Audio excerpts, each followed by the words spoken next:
Aujourd'hui, avec notre spécialiste de la technologie sur Matin Bonheur, on va parler de Li-Fi, ou si vous préférez, Li-Fi, Light Fidelity. Qu'est-ce que c'est? De quoi ça retourne? Où est-ce que ça nous envoie? C'est quoi l'univers? Bref, rassurez-vous, prenez votre café, installez-vous confortablement et puis on écoute religieusement Noël Kofi. Bonjour Noël. Bonjour Marcin, bonjour Marcelin, bonjour Nessie, ça va très bien, merci. Alors aujourd'hui, nous verrons le Li-Fi. En français, c'est Li-Fi, en anglais, c'est Li-Fi. Personnellement, je préfère la prononciation française quand la prononciation francophone, c'est plus simple. C'est plus simple. Voilà. Alors, le Li-Fi, qu'est-ce que c'est? C'est l'Internet par la lumière. Wow. C'est innovant, c'est inédit, c'est impressionnant. Et c'est, on ne va pas dire exit le Wi-Fi, mais c'est plutôt un cousin du Wi-Fi. Donc, Internet par la lumière, ça se transmet par des ampoules LED. On verra donc son principe de fonctionnement, d'abord son historique, comment tout est parti, qui a travaillé dessus, qui a présenté le concept, et également donc le fonctionnement et les avantages. Mais également, puisqu'il y a des avantages, il y a également des limites. On en parlera. Li-Fi, exactement. Il nous fait rêver. Chaque fois qu'il vient, il nous fait rêver. Après, il s'en va et on retourne avec nos vieilleries. OK, on y va. Et enfin, on verra à quel niveau on en est, nous, en Côte d'Ivoire. Et on verra qu'on n'est pas en reste. Plutôt, on est à la pointe en termes de technologie Li-Fi. Ah bon? Absolument. Ah, enfin. Absolument. Enfin, orange, blanc, vert, yes. Yes. Allez, on va commencer par... Par la définition du concept Li-Fi. Donc, le Li-Fi, entendez en français Li-Fi, en anglais Li-Fi, Light Fidelity, c'est donc une technologie qui permet de transférer Internet par la lumière. Alors, Li-Fi, ce n'est pas le pseudo de Nessie sur Snapchat, non. Le Li-Fi ou Light Fidelity, c'est une technologie qui permet d'échanger des informations ou d'aller sur Internet grâce à la lumière. Alors, le Li-Fi ou Li-Fi en anglais, comme je disais, permet une communication sans fil basée sur l'utilisation de la lumière pour transmettre des informations et partager une connexion Internet. Le Li-Fi repose sur la lumière déjà existante autour de nous, comme par exemple la lumière que nous utilisons pour l'éclairage. Le Li-Fi modifie donc cette utilisation afin de transmettre également des informations de façon numérique à très haut débit. En branchant l'éclairage au réseau Internet, le Li-Fi permet une communication entre une lampe connectée et un terminal doté d'un émetteur spécial. Donc, alors que le Wi-Fi exploite la partie radio du spectre électromagnétique, le Li-Fi, lui, utilise la partie visible de ce spectre, c'est le spectre optique. Le Li-Fi se différencie de la communication par Wi-Fi, par infrarouge et par Bluetooth du fait qu'il n'utilise pas d'ondes radio. Alors, la connexion Li-Fi est opérationnelle dans la limite du cône de lumière que projette l'éclairage, généralement situé au plafond, afin d'offrir la plus large couverture possible. Wow. C'est très pratique, en tout cas. Ça sera chaud, tout le monde va se retrouver en dessous de l'ampoule. Bien sûr. Alors, l'avantage, c'est que personne ne voudra être dans les ténèbres. Bien sûr, c'est la lumière. Donc, la première démonstration de la communication Li-Fi date de 1880. Elle a été faite par Alexander Graham Bell, connu pour l'invention du téléphone. Il a donc créé un ingénieux système qu'il a baptisé photophone. Ce système permettait de transmettre sur plusieurs centaines de mètres le son de sa voix en utilisant la lumière du soleil. Donc c'était une invention assez impressionnante et il a dit de cette invention, notre imagination peut-elle nous dire ce que sera le futur de cette invention? Donc il utilisait un système de lentilles pour transmettre sa voix à un intermédiaire, à un destinataire qui avait un système de réception. C'était donc en 1880 et c'était très innovant. Aujourd'hui, avec l'avènement de l'éclairage LED qui a fait émerger, c'est carrément les LED qui ont fait émerger cette technologie. Le développement du Li-Fi est fortement lié au développement des diodes électroluminescentes, ou LED en anglais, Light Electroluminescent. Donc, puisqu'elles sont seules, ce sont les seules sources avec le laser à avoir la capacité de communication très rapide. Et c'est donc Harald Haas, professeur de communication mobile à l'université d'Édimbourg, qui pour la première fois a utilisé le terme Li-Fi. Et c'était lors d'une conférence baptisée TED, et c'était en 2011. Donc, les conférences TED, ce sont des conférences internationales organisées par la fondation à but non lucratif de Spalding Foundation. Alors là, on va attaquer carrément le fonctionnement du Li-Fi. Comment est-ce que ça se passe? Le système Li-Fi est composé de deux blocs principaux, un bloc d'émission et un bloc de réception entre lesquels s'intercale le canal optique. Le principe de fonctionnement est très simple. On va éteindre et allumer l'éclairage LED à très haute fréquence. Donc, on va le faire très vite. Lorsqu'on allume, c'est 1. Lorsqu'on éteint, c'est 0. Donc, on va envoyer du 1 et du 0 à très haute fréquence à un ordinateur doté d'émetteurs et récepteurs spéciaux qui va recevoir ces données 1 et 0.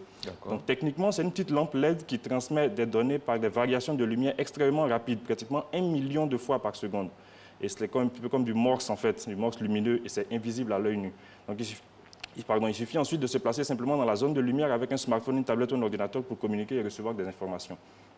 Le schéma est donc très simple. La connexion Internet vient par un petit, un module, un petit module qui transmet donc, il code ces données Internet en données numériques et c'est transmis donc à l'ampoule qui diffuse ces données chiffrées au poste récepteur qui reçoit ces données. Donc, dans la pratique, les modules d'émission et de réception sont équipés de filtres pour améliorer la qualité de réception. Donc, c'est quand même très innovant. Donc, tous les récepteurs équipés de ces modules de réception peuvent capter la connexion Internet, peuvent recevoir des données et les partager avec les autres. On va attaquer directement les avantages pour voir en quoi cette technologie apporte un plus à nos technologies actuelles. Alors déjà, c'est au niveau de la faible consommation d'énergie. Les LED consomment très peu d'énergie et ont une durée de vie très élevée, pas moins de 50 000 heures. Ensuite, la rapidité au niveau du transfert de données. Contrairement au Wi-Fi, qui est relativement lent, le Wi-Fi va 10 à 30 fois plus vite. Et donc là, c'est en pratique. Et en théorie, on peut atteindre des connexions jusqu'à 150 fois supérieures au Wi-Fi actuel. Absolument. Ensuite, l'absence d'ondes radio. Donc en ce moment, le réseau... Super haut débit. Bien sûr, du très très haut débit. Très haut débit. En ce moment, il y a beaucoup d'ondes radio avec le Wi-Fi, l'infrarouge, voilà, et tout ça, la 3G, la 4G, mais avec le Li-Fi, on n'a pas d'ondes radio. On n'a strictement aucune onde radio. Donc c'est pratique pour les hôpitaux, pour les avions et tout. Ensuite, les LED voient leur coût de production diminuer à chaque fois. Donc ça permet de réduire les coûts également. Au niveau de la sécurité, le Li-Fi, tant qu'on n'est pas en dessous de la source lumineuse, on ne capte pas le réseau. Donc c'est quand même pratique pour un bâtiment. C'est uniquement ceux qui sont à l'intérieur du bâtiment qui pourront capter le réseau. Il n'y a pas de risque donc de perturbation, contrairement au Wi-Fi qui émet des ondes. Lorsqu'on a un récepteur assez puissant, on peut capter le réseau du voisin. Et puis, il y a beaucoup de pirates pour les Wi-Fi. Bien sûr. Il y en a qui se plaignent même comme si c'était leur propre réseau. Pourquoi son Wi-Fi n'en passe pas? Voisine, pourquoi tu as éteint le Wi-Fi? Et le Wi-Fi et la 3G sont aujourd'hui quand même saturés. Il y a quand même beaucoup de personnes qui se connectent. Avec le Li-Fi, on pourra donc éventuellement attaquer un nouveau spectre qui n'est pas encore utilisé et qui est relativement gratuit, donc ce sera assez pratique. Donc ça veut dire que nous, par exemple à la RTI ici, normalement on doit être gâtés côté Li-Fi, avec toutes ces lumières-là. Imaginez. Absolument, parce que le Li-Fi utilise le système d'éclairage existant. Donc on accole simplement, on superpose, on ajoute un équipement spécial qui permet donc de transférer Internet via la lumière. Et quand vous êtes en dessous, vous captez. Donc ici, c'est clair que le réseau sera optimal. Voilà, d'accord. Et je sais que nos techniciens, tous ceux qui sont chargés de la technique, la RTI pensent à ça et que dans quelques mois seulement, on aura officiellement le Li-Fi à la RTI. Et c'est très bien vu. Alors c'est donc un réseau sécurisé, c'est donc un réseau qui permet de partager des données uniquement en dessous de la lumière. Et c'est innovant parce que c'est un spectre qui n'avait pas encore été utilisé précédemment. C'est donc, on ne va pas dire tout à fait l'avenir du Wi-Fi, c'est le cousin du Wi-Fi. Donc il améliore le système avec ses innovations, mais il présente également quelques limites tout de même. Pas d'inconvénients seulement. Pas d'inconvénients, juste des limites surtout. Donc au niveau des limites déjà, on peut dire que... Est-ce qu'il n'y a pas de risque d'exposition à la lumière comme ça, il n'y a pas de risque? Pas aucun, parce que la lumière ne traverse pas tout ce qui est opaque. La lumière ne traverse pas le corps humain.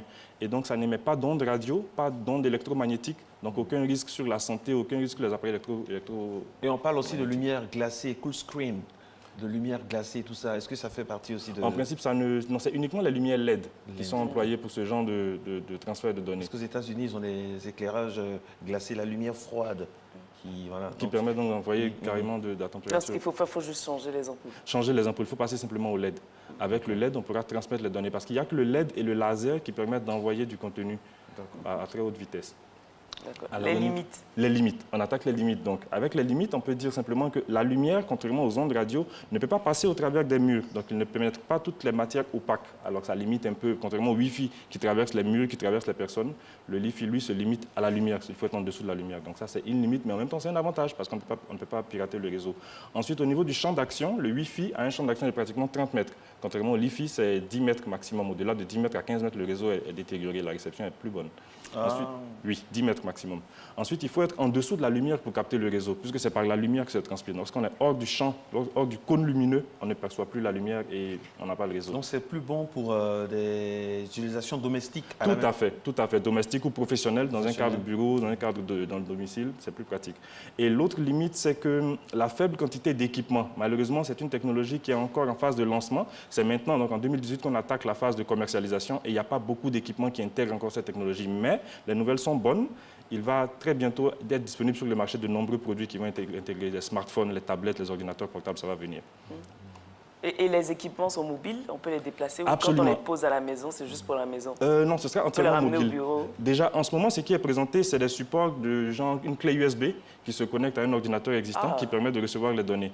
Donc, ça commence à être commercialisé au fur et à mesure, mais dans un avenir très proche, je pense même d'ici la fin de cette année, d'ici le milieu, mi-année, fin de cette année, il y aura donc un support, ce sera intégré directement à l'ordinateur ou au smartphone. Donc là, ça promet. Bien sûr. Alors, qu'en est-il pour la Côte d'Ivoire?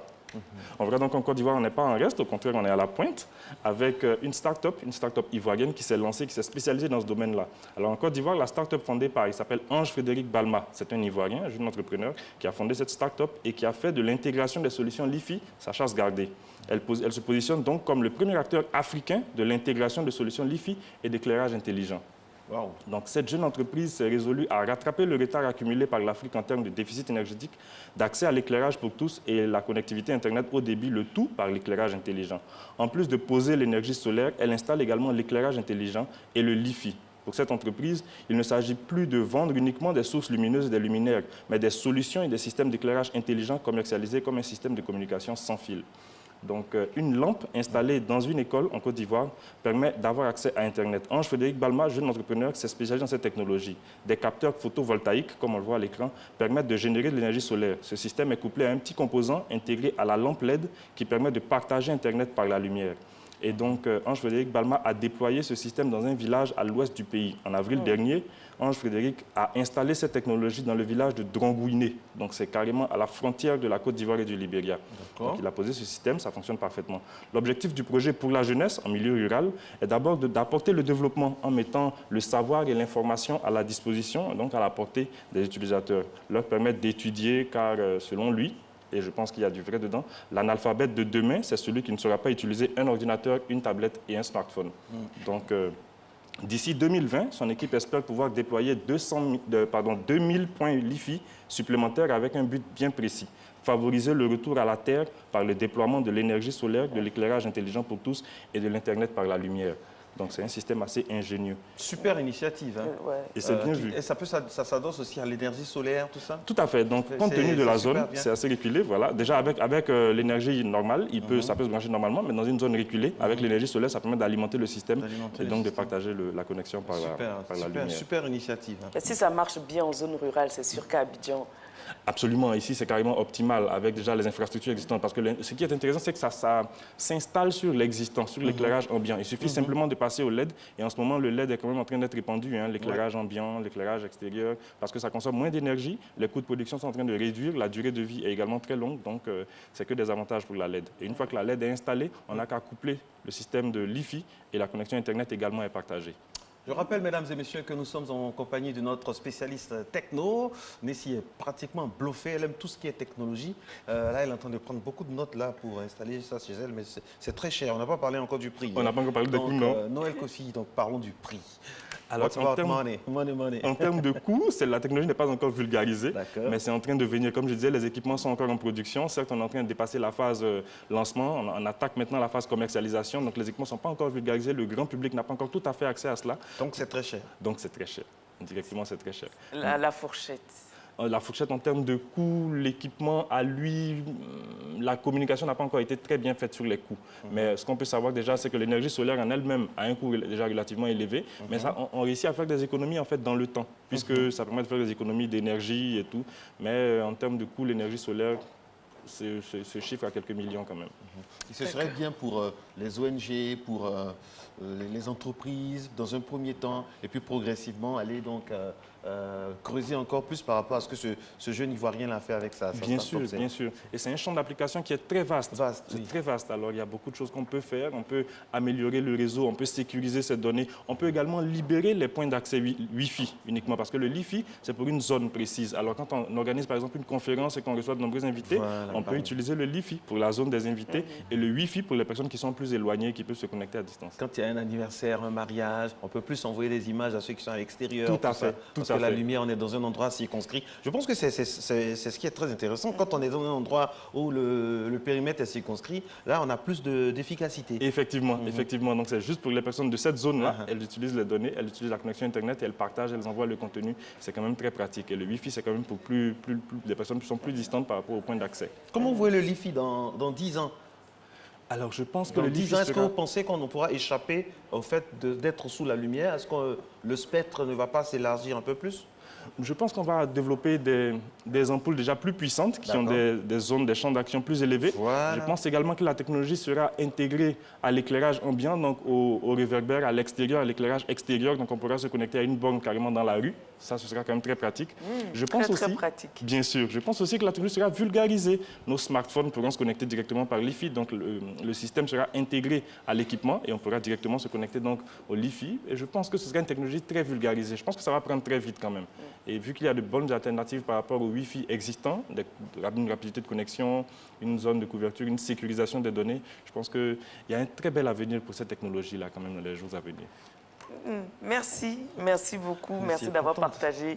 Bah oui, ça fait plaisir de savoir que bientôt on n'aura plus de problème de connexion. Bien sûr. Et c'est à l'avantage de tout le monde, surtout dans les hôpitaux, Oui. dans les zones reculées, on C'est pourra très suivre important. Les des médecins, opérations tout à en fait. direct. Tout à fait. C'est tout très à très fait. Mais en fait, intéressant. c'est pas de ça qu'elle veut parler. Elle veut parler aussi de l'affairage sur Internet, le débit sera encore plus long, tout ça, c'est ça aussi. Oui, savoir ce que partie. Marco fait quand il n'est pas sur le plateau de Matin Bonheur, qu'est-ce qu'il voilà. fait, Madame Kadi Fadiga, qu'est-ce qu'elle fait quand elle est chez elle. Alors, avant de laisser partir notre spécialiste maison, on va poser la dernière question. Aujourd'hui, c'est la journée mondiale sans téléphone portable. Bien sûr. Est-ce que c'est possible en 2018? Alors ça va être difficile quand même, ça va être difficile parce que le smartphone a carrément changé la vision qu'on avait du quotidien.